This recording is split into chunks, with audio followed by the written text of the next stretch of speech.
These are the daily routines of the Mystery Gang. The day starts with the gang waking up on the road, sometimes directly in the Mystery Machine. This semi-nomadic existence makes sense when you realize they're constantly traveling for mysteries, though it raises serious questions about their personal hygiene and where exactly they keep their belongings. The gang often wakes up in the Mystery Machine because, apparently, they've chosen to live like a traveling circus, except instead of entertaining people, they investigate fake ghosts for free. The van serves as their mobile home, office, and apparently bedroom, which creates living arrangements that would make college dorm rooms look spacious and well-organized. But here's where the morning routine gets predictable in the best possible way. Shaggy and Scooby immediately look for food the moment they open their eyes, because their love for snacks and large breakfasts is a core character trait that transcends basic human needs like shelter or financial stability. They're not just hungry, they're constitutionally incapable of functioning without constant food intake, making them the most relatable characters in children's television. The morning antics between Shaggy and Scooby set the tone for the entire day,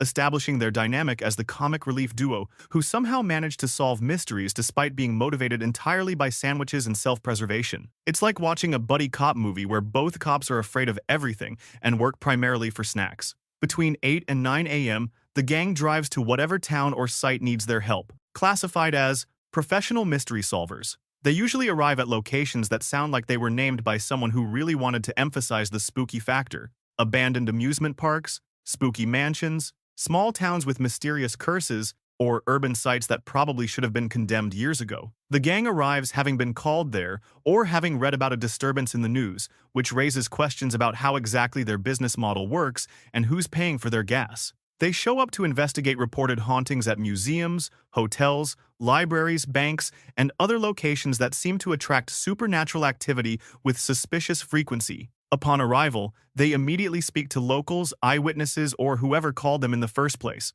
This is usually a caretaker, mayor, sheriff, or distressed property owner who provides exposition faster than a Wikipedia article. These conversations follow a predictable pattern where each episode features townspeople mentioning recent supernatural events while accidentally revealing a list of suspects who all have obvious motives. The threat is always described as a ghost, monster, phantom, or ghoul, with distinctive features that seem supernatural but will inevitably turn out to be glow-in-the-dark paint and a guy in a costume. The locals provide just enough information to establish the mystery while somehow failing to notice obvious clues that will later seem blindingly obvious. Around 10 a.m., Fred suggests splitting up to cover more ground and look for clues, classified as tactical incompetence. This decision to divide their forces when facing unknown supernatural threats defies every horror movie survival rule ever written, but somehow works out because the threats are never actually supernatural. Fred and Daphne frequently team up to investigate one area, usually looking for physical clues or oddities while engaging in what can only be described as the most chaste romantic subplot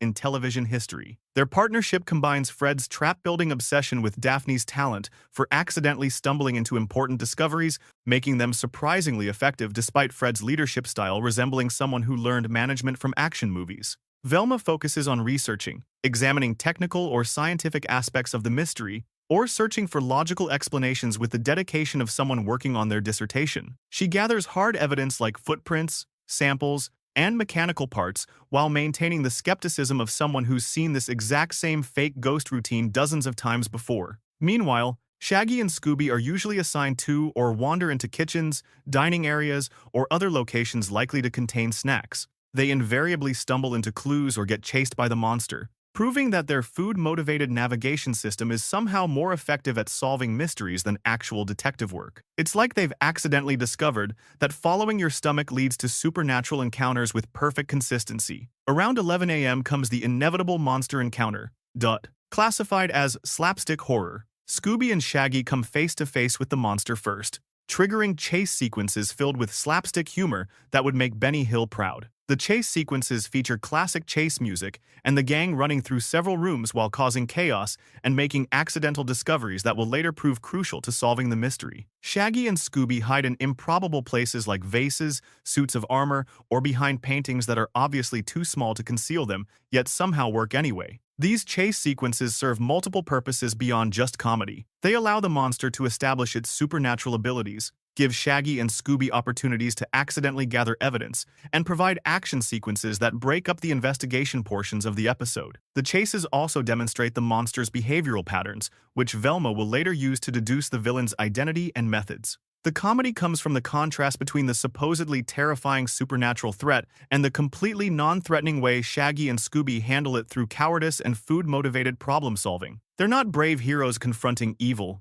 They're just two guys trying to avoid getting caught while looking for snacks. Around noon, the gang regroups to share their findings. DSS, classified as Evidence Review. Velma points out logical inconsistencies or presents new evidence that contradicts the supernatural explanation, usually while adjusting her glasses and delivering exposition that sounds like she's teaching a college course on basic reasoning. They discuss possible suspects and motives while referencing clues like footprints, missing valuables, or odd behavior from locals that seemed suspicious from the beginning. This is where the episode transitions from comedy and action into detective work, as the gang pieces together the logical framework that will eventually unmask the villain. Velma's analysis typically focuses on the technical aspects of how the supernatural effects were achieved, while Fred considers the strategic implications for trap construction. Daphne often contributes observations about human behavior and social dynamics, while Shaggy and Scooby provide crucial eyewitness testimony about their encounter with the monster, usually delivered between bites of whatever food they've managed to acquire. The regrouping session serves as the turning point where the mystery shifts from supernatural horror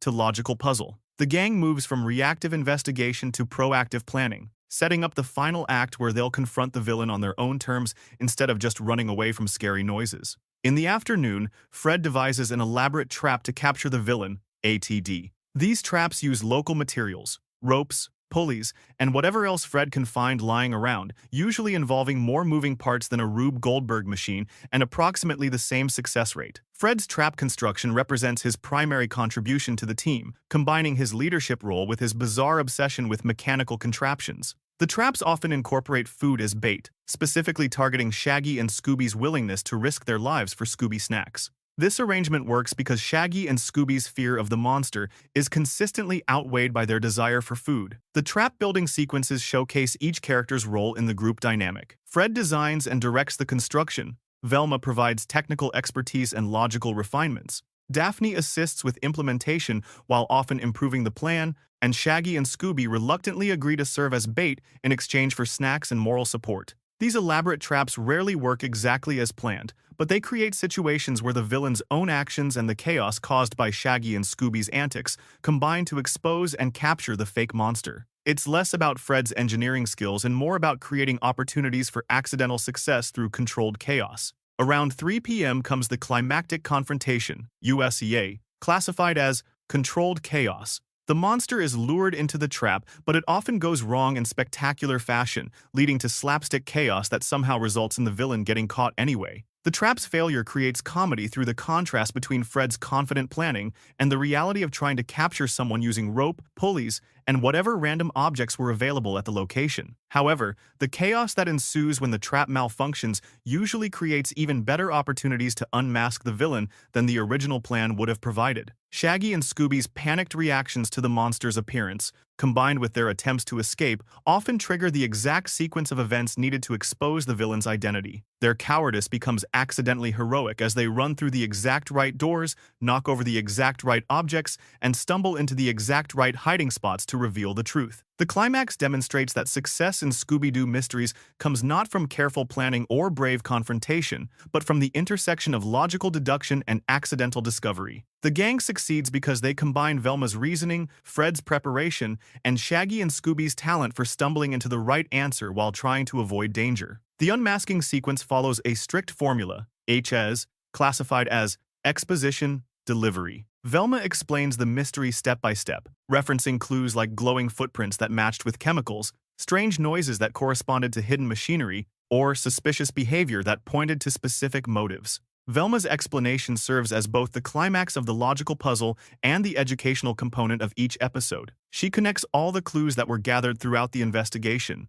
demonstrating how careful observation and rational thinking can explain apparently supernatural events. Her summations are like TED Talks about critical thinking, delivered at a pace that allows younger viewers to follow the logical progression. The villain's motive is revealed, typically involving greed, revenge, or elaborate schemes to scare people away for personal gain. These motives are usually straightforward enough that the audience can understand them, but complicated enough to require a costume and fake supernatural powers to achieve. The villains consistently choose the most elaborate possible approach to achieve relatively simple goals. The local sheriff or police arrive to arrest the villain, who delivers the franchise's most famous catchphrase, "And I would have gotten away with it too, if it weren't for you meddling kids." This line serves as both the villain's admission of defeat and acknowledgement that the gang's success comes from their refusal to accept supernatural explanations without investigation. Around 5 p.m., the gang wraps up their adventure, classified as satisfying closure. The locals thank them for solving the mystery, sometimes offering rewards that the gang politely declines because they're apparently independently wealthy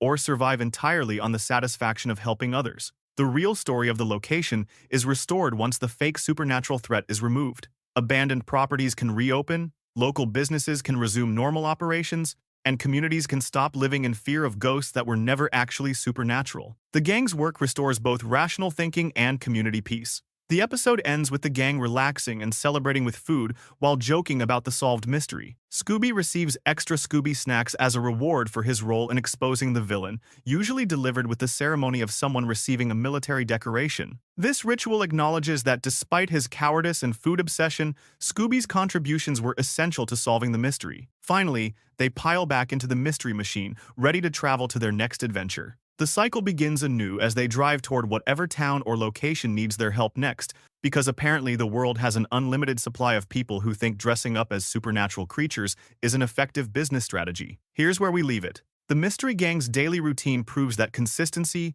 teamwork, and the willingness to investigate rather than assume can solve almost any problem. Their success comes not from individual heroism, but from each member contributing their unique strengths to a collaborative effort that somehow works despite looking like complete chaos to outside observers. Next up, we're ranking every time Fred's traps actually worked as intended, because apparently mechanical engineering success stories are rarer than actual supernatural encounters in Crystal Cove. Trust me, the list is shorter than you'd expect from someone who's supposedly been building traps for years. And yes, I'm still going to call myself the #1 Mystery Incorporated fan, despite acknowledging that I've spent more time analyzing their daily routine than I have planning my own life. Sometimes you find meaning in the strangest places, like a cartoon about a talking dog who solves mysteries for Scooby snacks and the validation of helping others.